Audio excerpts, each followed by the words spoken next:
എല്ലാവർക്കും P S C ക്രാക്കറിൻ്റെ പുതിയൊരു വീഡിയോയിലേക്ക് സ്വാഗതം. ഇന്ന് നമ്മൾ നോക്കാൻ പോകുന്നത് 5th സ്റ്റാൻഡേർഡ് ബേസിക് സയൻസിൻ്റെ ചാപ്റ്ററാണ് ഊർജത്തിൻ്റെ ഉറവകൾ. നമ്മളുടെ ക്ലാസ് ഇഷ്ടമാവുകയാണെങ്കിൽ ഒന്ന് സബ്സ്ക്രൈബ് ചെയ്യുക, കൂടെ ലൈക്ക് ബട്ടൺ ക്ലിക്ക് ചെയ്ത് സപ്പോർട്ട് കൂടെ ചെയ്യുക. നമുക്ക് ക്ലാസ് തുടങ്ങാം. ഊർജത്തിൻ്റെ ഉറവകൾ. ഇവിടെ കുറച്ച് ചിത്രം കൊടുത്തിട്ടുണ്ട്. ചിത്രം ശ്രദ്ധിക്കൂ. ഭക്ഷണം പാകം ചെയ്യാൻ ഉപയോഗിക്കുന്ന ചില സംവിധാനങ്ങളാണിവ. നിങ്ങളുടെ വീട്ടിൽ ഭക്ഷണം പാകം ചെയ്യാൻ ഏതെല്ലാം സംവിധാനങ്ങൾ ഉപയോഗിക്കുന്നുണ്ട് എന്ന് എഴുതി നോക്കൂ. വിറകടുപ്പിൽ താപം ലഭിക്കുന്നത് എങ്ങനെയാണ്? മണ്ണെണ്ണ സ്റ്റൗ, ഗ്യാസ് സ്റ്റൗ എന്നിവയിൽ താപം ലഭിക്കാൻ എന്താണ് കത്തിക്കുന്നത്? ഇന്ധനങ്ങൾ. കത്തുമ്പോൾ താപം പുറത്തുവിടുന്ന വസ്തുക്കളാണ് ഇന്ധനങ്ങൾ. കത്തുമ്പോൾ താപം പുറത്തുവിടുന്ന വസ്തുക്കളാണ് ഇന്ധനങ്ങൾ. പാചകത്തിനാവശ്യമുള്ള വിറക്, മണ്ണെണ്ണ എന്നിവയും വാഹനമോടിക്കാൻ ആവശ്യമായ പെട്രോൾ, ഡീസൽ എന്നിവയും ഇന്ധനങ്ങളാണ്.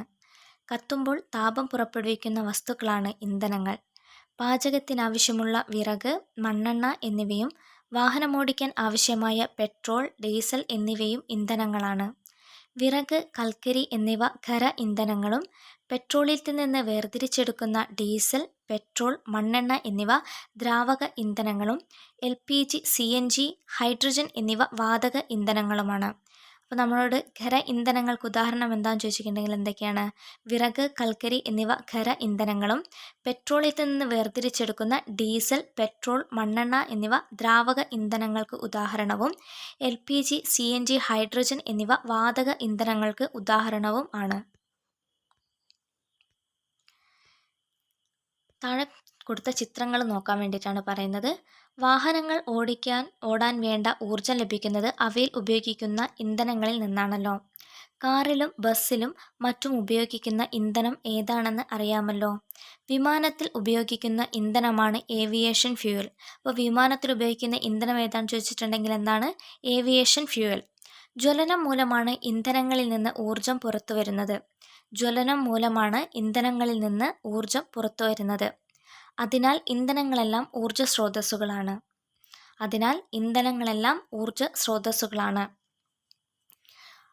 ആഹാരം. നിങ്ങൾക്ക് ഓടാൻ ആവശ്യമായ ഊർജം ലഭിക്കുന്നത് എവിടെ നിന്നാണ്? നാം ദിവസേന ഒട്ടേറെ പ്രവർത്തനങ്ങൾ ചെയ്യുന്നുണ്ട്. ഇവയ്ക്കെല്ലാം ഊർജം ആവശ്യമാണ്. ഈ ഊർജം ലഭിക്കുന്നത് ആഹാരത്തിൽ നിന്നാണ്. നാം കഴിക്കുന്ന ആഹാരം ഒരു ഊർജ സ്രോതസ്സാണ്. എന്താണ് പറയുന്നത്? നാം കഴിക്കുന്ന ആഹാരം ഒരു ഊർജ സ്രോതസ്സാണ്. നമുക്ക് വേണ്ട ഊർജം കിട്ടുന്നത് എവിടെ നിന്നാണ്? നാം കഴിക്കുന്ന ഭക്ഷണത്തിൽ നിന്നാണ്. അതുകൊണ്ട് തന്നെ നമ്മൾ കഴിക്കുന്ന ആഹാരം എന്താണ്? ഒരു ഊർജ സ്രോതസ്സാണ്. ഇന്ധനങ്ങൾ കത്തുമ്പോൾ. ഇന്ധനങ്ങൾ വെറുതെ കത്തുമോ? ചിത്രം നോക്കൂ. അടുപ്പിൽ കനലുണ്ട്, പക്ഷേ കത്തുന്നില്ല. വിറക് കത്താൻ അമ്മ എന്ത് സൂത്രമാണ് പ്രയോഗിക്കുക? നമുക്ക് ഒരു പരീക്ഷണം ചെയ്തു നോക്കാം. ചിത്രത്തിൽ കാണുന്നതുപോലെ മേശപ്പുറത്ത് ഒരു മെഴുകുതിരി കത്തിച്ചു വയ്ക്കുക. ഒരു ചില്ലു ഗ്ലാസ് കൊണ്ട് കത്തുന്ന മെഴുകുതിരി മൂടുക. മെഴുകുതിരി ജ്വാലയ്ക്ക് എന്ത് സംഭവിക്കുന്നു? മെഴുകുതിരി അണയാൻ കാരണം എന്തായിരിക്കും? നിങ്ങളുടെ കണ്ടെത്തലുകൾ ശാസ്ത്രപുസ്തകത്തിൽ എഴുതൂ. ചെയ്ത പരീക്ഷണത്തിൻ്റെ പരീക്ഷണക്കുറിപ്പ് തയ്യാറാക്കുക. കത്താൻ ഇന്ധനം മാത്രം പോരാ എന്ന് മനസ്സിലായല്ലോ. അതായത് മെഴുകുതിരി കത്തിച്ച് വെച്ചിട്ട് ചെയ്യാൻ വേണ്ടിയിട്ടുള്ള ഒരു പരീക്ഷണമാണ് പറയുന്നത്. അപ്പം എന്താണ് മെഴുകുതിരി കത്തുമ്പോൾ നമുക്ക് ആവശ്യമായിട്ട് വരുന്നത്? മെഴുകുതിരി കത്തുമ്പോൾ എന്ന് മാത്രമല്ല, നമുക്ക് ജ്വലനത്തിന് ആവശ്യമായത് എന്താണ്? വായുവാണ്. വായു ഉണ്ടെങ്കിൽ മാത്രമാണ് ജ്വലനം സാധ്യമാവുകയുള്ളൂ. വായു ഇല്ലെങ്കിൽ ഏതൊരു വസ്തു കത്താനും വായു ആവശ്യമാണ്. ഇന്ധനങ്ങൾക്കും കത്താൻ വായു വേണം. വായുവിലെ ഓക്സിജനാണ് കത്താൻ സഹായിക്കുന്നത്.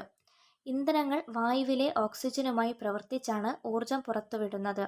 നമ്മുടെ ശരീരത്തിലും ആഹാരം ഓക്സിജനുമായി പ്രവർത്തിച്ചാണ് ഊർജം ഉണ്ടാകുന്നത്. ശ്വസനത്തിലൂടെയാണ് ഓക്സിജൻ ശരീരത്തിൽ എത്തുന്നത്. വായുവിലെ ഓക്സിജനാണ് കത്താൻ സഹായിക്കുന്നത്. ഇന്ധനങ്ങൾ വായുവിലെ ഓക്സിജനുമായി പ്രവർത്തിച്ചാണ് ഊർജം പുറത്തുവിടുന്നത്. നമ്മുടെ ശരീരത്തിലും ആഹാരം ഓക്സിജനുമായി പ്രവർത്തിച്ചാണ് ഊർജം ഉണ്ടാകുന്നത്. ശ്വസനത്തിലൂടെയാണ് ഓക്സിജൻ ശരീരത്തിൽ എത്തുന്നത്.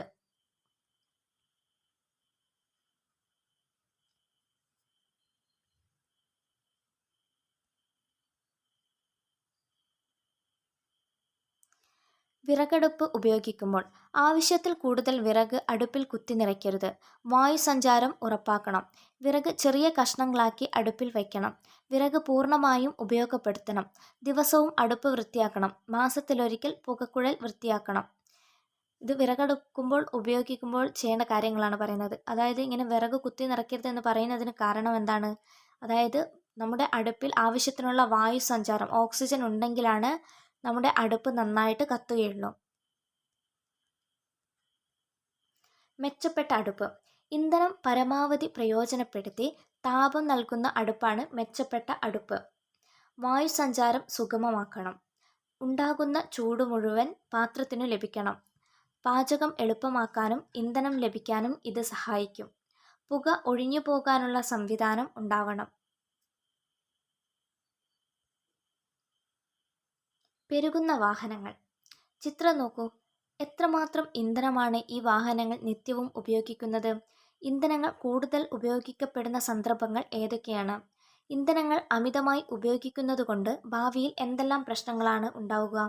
നാം ഉപയോഗിക്കുന്ന ഊർജ്ജ സ്രോതസ്സുകൾ എല്ലാം എക്കാലവും നിലനിൽക്കുന്നവയാണോ? ഇവിടെയാണ് പെട്രോളിയം റിഫൈനറിയുടെ ഒരു ഫോട്ടോ തന്നിട്ടുണ്ട്. ഇവിടെ വെച്ചാണ് പെട്രോളിയത്തിൽ നിന്ന് ഡീസൽ, പെട്രോൾ തുടങ്ങിയവ വേർതിരിച്ചെടുക്കുന്നത്. ഇവിടെ 2 ചിത്രം തന്നിട്ടുണ്ട്. സൗരോർജ്ജ പാനലിൻ്റെയും കാറ്റാടി യന്ത്രത്തിൻ്റെയും ചിത്രമാണ് ഇവിടെ കൊടുത്തിരിക്കുന്നത്. ചിത്രങ്ങൾ ശ്രദ്ധിക്കാൻ വേണ്ടിയിട്ടാണ് പറയുന്നത്. ഏതെല്ലാം ഊർജ്ജ സ്രോതസ്സുകൾ ഉപയോഗപ്പെടുത്തുന്ന സംവിധാനങ്ങളാണ് ചിത്രങ്ങൾ സൂചിപ്പിക്കുന്നത്? ഇവയിൽ ഉപയോഗിച്ച് തീരുന്നവയും തീരാത്തവയും ഏതെല്ലാമാണ്? 2 കൊടുത്തിരിക്കുന്നത് ഏതൊക്കെയാണ്? സൗരോർജ്ജ പാനലും കാറ്റാടി യന്ത്രമാണ്. സൗരോർജ്ജ പാനൽ പ്രവർത്തിക്കുന്നത് എങ്ങനെയാണ്? സൗരോർജ്ജത്തിൽ നിന്നാണ് സൗരോർജ്ജ പാനൽ പ്രവർത്തിക്കുന്നത്. കാറ്റാടി യന്ത്രമോ? കാറ്റിൽ നിന്നുമാണ് കാറ്റാടി യന്ത്രം പ്രവർത്തിക്കുന്നത്. പാരമ്പര്യ ഊർജ്ജ സ്രോതസ്സുകൾ. കോടിക്കണക്കിന് വർഷങ്ങൾ മുമ്പ് പ്രകൃതി പ്രതിഭാസങ്ങൾ മൂലം മണ്ണിനടിയിൽ വളരെ ആഴത്തിൽ അകപ്പെട്ടുപോയ ജൈവാവശിഷ്ടങ്ങൾക്കിടയിൽ നിന്നാണ് പെട്രോളിയം ഉണ്ടാകുന്നത്. കോടിക്കണക്കിന് വർഷങ്ങൾക്ക് മുമ്പ് പ്രകൃതി പ്രതിഭാസങ്ങൾ മൂലം മണ്ണിനടിയിൽ വളരെ ആഴത്തിൽ അകപ്പെട്ടുപോയ ജൈവാവശിഷ്ടങ്ങളിൽ നിന്നാണ് പെട്രോളിയം ഉണ്ടാകുന്നത്. സസ്യങ്ങളുടെ അവശിഷ്ടങ്ങളിൽ നിന്നാണ് കൽക്കരി ഉണ്ടാകുന്നത്. ഇവ ഫോസിൽ ഇന്ധനങ്ങൾ എന്നറിയപ്പെടുന്നു. ഇത്തരം ഇന്ധനങ്ങൾ ഉപയോഗിച്ച് തീർന്നാൽ പുനഃസ്ഥാപിക്കാൻ കഴിയാത്തവയാണ്. ഇവ പാരമ്പര്യ ഇന്ധനങ്ങൾ എന്നറിയപ്പെടുന്നു. ഉപയോഗം നിയന്ത്രിച്ചില്ലെങ്കിൽ ഭാവിയിൽ ഇവ തീർന്നു പോകുന്ന അവസ്ഥ ഉണ്ടാകും. പെട്രോളിയം ഏറ്റവും കൂടുതൽ ഉപയോഗിക്കുന്നത് പെട്രോൾ, ഡീസൽ, മണ്ണെണ്ണ, ടാർ, LPG എന്നിവ ഉൽപ്പാദിപ്പിക്കാനാണ്. കൂടാതെ കീടനാശിനികൾ, പ്ലാസ്റ്റിക്, ഔഷധങ്ങൾ തുടങ്ങിയ ഒട്ടേറെ ഉൽപ്പന്നങ്ങൾ. പാരമ്പര്യേതര ഊർജ്ജ സ്രോതസ്സുകൾ. സൗരോർജ്ജം, കാറ്റ്, തിരമാല എന്നിവ എത്ര ഉപയോഗിച്ചാലും തീർന്നു പോകാത്ത ഊർജ്ജ സ്രോതസ്സുകളാണ്. സൗരോർജ്ജം, കാറ്റ്, തിരമാല എന്നിവ എത്ര ഉപയോഗിച്ചാലും തീർന്നു പോകാത്ത ഊർജ്ജ സ്രോതസ്സുകളാണ്. ഇവയെ പാരമ്പര്യേതര ഊർജ്ജ സ്രോതസ്സുകൾ എന്നു പറയുന്നു. വിവിധ തരം ഊർജ്ജ സ്രോതസ്സുകളെക്കുറിച്ച് നിങ്ങൾ മനസ്സിലാക്കിയ കാര്യങ്ങൾ ശാസ്ത്രപുസ്തകത്തിൽ എഴുതൂ. പത്രവാർത്ത ശ്രദ്ധിക്കുക. ഇവിടെ കുറച്ച് പത്രവാർത്തയുടെ കട്ടിങ്സ് കൊടുത്തിട്ടുണ്ട്. അന്താരാഷ്ട്ര ബഹിരാകാശ നിലയത്തിൻ്റെ സോളാർ പാനൽ മാറ്റിവെച്ചു. ഹൈഡ്രജൻ ഇന്ധനമായി ഉപയോഗിക്കുന്ന ബസ് ISRO പുറത്തിറക്കി. ഡൽഹി കാറ്റിൽ നിന്ന് വൈദ്യുതി ഉണ്ടാക്കുന്ന പദ്ധതികൾക്കായി ബജറ്റിൽ കൂടുതൽ തുക അനുവദിച്ചു. ഊർജവുമായി ബന്ധപ്പെട്ട എന്തെല്ലാം സാധ്യതകളാണ് വാർത്തകളിൽ പറയുന്നത്? സൗരോർജ്ജം ഉപയോഗിച്ച് പ്രവർത്തിക്കുന്ന ഉപകരണങ്ങളുടെ ഒരു പട്ടിക തയ്യാറാക്കൂ. നിങ്ങൾ തയ്യാറാക്കിയ പട്ടികയിലെ ഏതെങ്കിലും ഉപകരണങ്ങൾ നിങ്ങളുടെ വീട്ടിലുണ്ടോ? പാരമ്പര്യേതര ഊർജ്ജ സ്രോതസ്സുകളെ ഊർജാവശ്യങ്ങൾക്ക് പരമാവധി ഉപയോഗിച്ചാൽ ഉള്ള നേട്ടങ്ങൾ എന്തെല്ലാമാണ്? ശാസ്ത്രപുസ്തകത്തിൽ എഴുതൂ. ഇവിടെ ബഹിരാകാശ നിലയത്തിൻ്റെ സൗരോർജ്ജ പാനലിൻ്റെ ഒരു ചിത്രം കൊടുത്തിട്ടുണ്ട്. സൗരോർജ്ജം. കാൽക്കുലേറ്റർ, സോളാർ തെരുവ് വിളക്ക്, സോളാർ ഹീറ്റർ, സോളാർ കുക്കർ ഇതെല്ലാം സൗരോർജ്ജം ഉപയോഗിച്ച് പ്രവർത്തിക്കുന്നവയാണ്. ഈ ഉപകരണങ്ങൾ പ്രവർത്തിക്കുന്നത് സൂര്യപ്രകാശത്തിൽ നിന്നുള്ള ഊർജം ഉപയോഗിച്ചാണ്. സൗരോർജ്ജത്തെ വൈദ്യുതോർജ്ജമാക്കി മാറ്റുന്ന സംവിധാനമാണ് സോളാർ സെൽ. അവയുടെ നിരകളാണ് സൗരോർജ്ജ പാനലുകൾ. സിലിക്കൺ കൊണ്ട് നിർമ്മിച്ച ദീർഘചതുരാകൃതിയിലുള്ള പാളികളാണിവ. എത്ര ഉപയോഗിച്ചാലും തീർന്നു പോകുന്നില്ല എന്നതും മലിനീകരണം ഉണ്ടാകുന്നില്ല എന്നതും സൗരോർജത്തിന്റെ മേന്മകളാണ്. സിലിക്കൺ കൊണ്ട് നിർമ്മിച്ച ദീർഘചതുരാകൃതിയിലുള്ള പാളികളാണ് എത്ര ഉപയോഗിച്ചാലും തീർന്നു പോകുന്നില്ല എന്നതും മലിനീകരണം ഉണ്ടാകുന്നില്ല എന്നതും സൗരോർജത്തിന്റെ മേന്മകളാണ്. സൗരോർജം ഉപയോഗിച്ച് പ്രവർത്തിക്കുന്ന വിളക്കുകൾ, കുക്കറുകൾ, വാട്ടർ ഹീറ്ററുകൾ, കാൽക്കുലേറ്ററുകൾ എന്നിവ ഇന്ന് വ്യാപകമാണ്. കാറ്റിൽ നിന്ന് ഊർജം. വലിയ കാറ്റാടി യന്ത്രങ്ങൾ ചലിപ്പിക്കുന്നതിലൂടെയാണ് കാറ്റിൽ നിന്നുള്ള ഊർജോൽപാദനം നടക്കുന്നത്. ഇവിടെ കാറ്റാടി പാടത്തിന്റെ ഒരു ചിത്രം കൊടുത്തിട്ടുണ്ട്. കാറ്റിന്റെ ശക്തി കൊണ്ട് കാറ്റാടി കറങ്ങുന്നു. കാറ്റാടിയുടെ കറക്കം ജനറേറ്റർ പ്രവർത്തിപ്പിക്കുന്നു. അങ്ങനെ വൈദ്യുതി ഉണ്ടാകുന്നു. ഭാവിയിലേക്ക് കരുതലോടെ. വിറക് ഒരു പാരമ്പര്യ ഊർജ സ്രോതസ്സാണ്. കത്തുമ്പോൾ ഉണ്ടാകുന്ന കരിയും വാതകങ്ങളും അന്തരീക്ഷ മലിനീകരണത്തിന് കാരണമാകുന്നു. മാത്രമല്ല, വിറകിന്റെ അമിതോപയോഗം വനനശീകരണത്തിനും ഇടയാക്കുന്നു. ഇന്ധനങ്ങളുടെ ഉപയോഗം നാൾക്കുനാൾ വർദ്ധിച്ചു വരികയാണ്. കൽക്കരി, പെട്രോളിയം എന്നീ ഇന്ധനങ്ങളുടെ ഉപയോഗം കർശനമായി നിയന്ത്രിക്കുകയും പാരമ്പര്യേതര ഊർജസ്രോതസ്സുകളിൽ നിന്നുള്ള ഊർജം പരമാവധി പ്രയോജനപ്പെടുത്തുകയും ചെയ്താൽ മാത്രമേ ഭാവിയിലെ ഊർജ പ്രതിസന്ധി നമുക്ക് മറികടക്കാനാകൂ. കൽക്കരി, പെട്രോളിയം എന്നീ ഇന്ധനങ്ങളുടെ ഉപയോഗം കർശനമായി നിയന്ത്രിക്കുകയും പാരമ്പര്യേതര ഊർജസ്രോതസ്സുകളിൽ നിന്നുള്ള ഊർജം പരമാവധി പ്രയോജനപ്പെടുത്തുകയും ചെയ്താൽ മാത്രമേ ഭാവിയിലെ ഊർജ പ്രതിസന്ധി നമുക്ക് മറികടക്കാനാകൂ. പാഴാകുന്ന ഇന്ധനങ്ങൾ. നിത്യജീവിതത്തിൽ ഇന്ധനങ്ങൾ പാഴായിപ്പോകുന്ന ഒട്ടനവധി സന്ദർഭങ്ങളുണ്ട്. പാചകാവശ്യത്തിന് ശേഷം അടുപ്പിൽ ബാക്കി വരുന്ന വിറകും കനലും തുടർന്നുള്ള ഉപയോഗങ്ങൾക്കായി നിങ്ങളുടെ വീട്ടിൽ സൂക്ഷിക്കാറുണ്ടോ?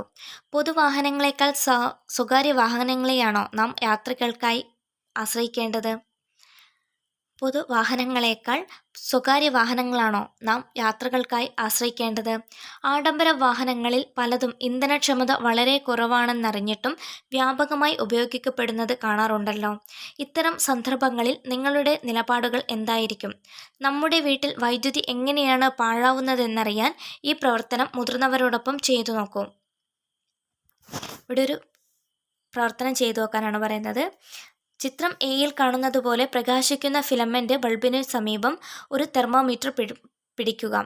തെർമോമീറ്ററിലെ റീഡിംഗ് രേഖപ്പെടുത്തുക. 2 ബൾബാണ് കൊടുത്തത്. നമ്മുടെ സാധാരണ ബൾബും ഒന്ന് CFL ബൾബുമാണ്. തെർമോമീറ്റർ സാധാരണ താപനിലയിലേക്ക് വന്ന ശേഷം ചിത്രം ബിയിൽ കാണുന്നതുപോലെ ഒരു ഫ്ലൂറസെന്റ് ബൾബിനു സമീപം പിടിക്കുക. തെർമോമീറ്ററിലെ റീഡിംഗ് രേഖപ്പെടുത്തുക. ഏതു ബൾബിൽ നിന്നാണ് കൂടുതൽ ചൂട് പുറത്തുവരുന്നത്? ബൾബ് കത്തിക്കുന്നത് പ്രകാശം ലഭിക്കാനാണല്ലോ. ചൂടാകുന്ന ബൾബ് ഊർജ്ജനഷ്ടം വരുത്തുന്നില്ലേ? പരീക്ഷണക്കുറിപ്പ് ശാസ്ത്രപുസ്തകത്തിൽ ചേർക്കാമല്ലോ. ഫിലമെന്റ് ബൾബ് പ്രവർത്തിക്കുന്നതിന് കൂടുതൽ വൈദ്യുതി ആവശ്യമാണ്. ഫിലമെന്റ് ബൾബ് പ്രവർത്തിക്കുന്നതിന് കൂടുതൽ വൈദ്യുതി ആവശ്യമാണ്. എന്നാൽ അതേ വെളിച്ചം തരുന്ന CFL പ്രവർത്തിക്കുന്നതിന് വളരെ കുറച്ച് വൈദ്യുതി മതി. അതിനാൽ ഊർജം ലഭിക്കുന്നതിന് CFL ആണ് നല്ലത്. കൂടുതൽ ഊർജ്ജലാഭമുണ്ടാകുന്ന LED ലാമ്പുകൾ ഇന്ന് വിപണിയിൽ ലഭ്യമാണ്. ഫിലമെന്റ് ബൾബ് പ്രവർത്തിക്കുന്നതിന് കൂടുതൽ വൈദ്യുതി ആവശ്യമാണ്. എന്നാൽ അതേ വെളിച്ചം തരുന്ന CFL പ്രവർത്തിക്കുന്നതിന് വളരെ കുറച്ച് വൈദ്യുതി മതി. അതിനാൽ ഊർജം ലാഭിക്കുന്നതിന് CFL ആണ് നല്ലത്. കൂടുതൽ ഊർജ ലാഭമുണ്ടാക്കുന്ന LED ലാമ്പുകൾ ഇന്ന് വിപണിയിൽ ലഭ്യമാണ്. വീട്ടിൽ ഊർജം പാഴാകുന്നത് തടയാൻ എന്തെല്ലാം ചെയ്യാൻ കഴിയും? ചിത്രങ്ങൾ പരിശോധിക്കുക. 2 ചിത്രമാണ് ഇവിടെ തന്നിരിക്കുന്നത്. ഇന്ധനക്ഷമതയുള്ള അടുപ്പ്, അതേപോലെ ബയോഗ്യാസ് പ്ലാന്റുമാണ് തന്നിരിക്കുന്നത്. ഊർജം പാഴാക്കാതിരിക്കുമ്പോൾ ഊർജ സ്രോതസ്സുകൾ സംരക്ഷിക്കുകയാണ് നാം ചെയ്യുന്നത്. ഊർജ സംരക്ഷണത്തിന് വീട്ടിൽ തന്നെ ഒരുപാട് കാര്യങ്ങൾ നമുക്ക് ചെയ്യാൻ കഴിയില്ലേ? വൈദ്യുതി ഉപയോഗം എങ്ങനെയെല്ലാം നിയന്ത്രിക്കാം? പാചകത്തിനാവശ്യമായ ഊർജ സ്രോതസ്സുകളിലും ഉപകരണങ്ങളിലും എന്തെല്ലാം മാറ്റങ്ങൾ വരുത്തണം? ഊർജ സംരക്ഷണത്തിന് വേണ്ടി നിങ്ങൾ ചെയ്യാൻ ഉദ്ദേശിക്കുന്ന കാര്യങ്ങൾ ശാസ്ത്രപുസ്തകത്തിൽ എഴുതാം. ഊർജ സംരക്ഷണത്തിന് വേണ്ടി നിങ്ങൾ ചെയ്യാൻ ഉദ്ദേശിക്കുന്ന കാര്യങ്ങൾ ശാസ്ത്രപുസ്തകത്തിൽ എഴുതാം. ഇവിടെ ഒരു കട്ടിങ്സ് കൊടുത്തിട്ടുണ്ട്. ഊർജം സംരക്ഷിക്കുന്നതിന് ഊർജം ഉൽപ്പാദിപ്പിക്കുന്നതിന് തുല്യമാണ്. ഊർജം സംരക്ഷിക്കുന്നത് ഊർജം ഉൽപ്പാദിപ്പിക്കുന്നതിന് തുല്യമാണ്. ദേശീയ ഊർജ സംരക്ഷണ ദിനം ഡിസംബർ 14. ഇത് PYQ ആണ്. ദേശീയ ഊർജ സംരക്ഷണ ദിനം എന്നാണ് എന്ന് ചോദിച്ചിട്ടുണ്ടെങ്കിൽ ഡിസംബർ 14 ദേശീയ ഊർജ സംരക്ഷണ ദിനം ഡിസംബർ 14.